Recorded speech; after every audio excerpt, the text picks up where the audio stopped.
এই যে এইটা হইলো যাইয়া আরবিরা যে সময় রাজা বাদশাহ ছিল এই সময় এরা এরকমের করে নাচাইতো নাচতো।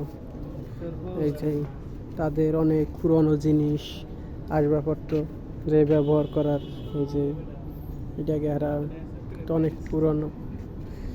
এই যে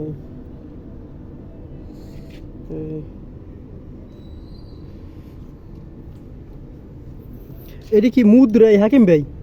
টাকা দিয়ে দেখতে যাও। এই যে এটি হলো এই দেশের টাকারই, বিভিন্ন দেশের আছে। এই যে কয়েন ছোট ছোট,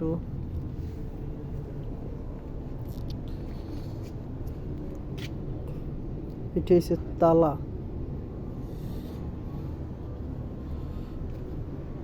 এই হচ্ছে আলাদিনের চেরাক। যারা আসেন আইসা ঘষা দিয়ে দেখেন, কিছু পাইলেও পাইতে পারেন হাতে।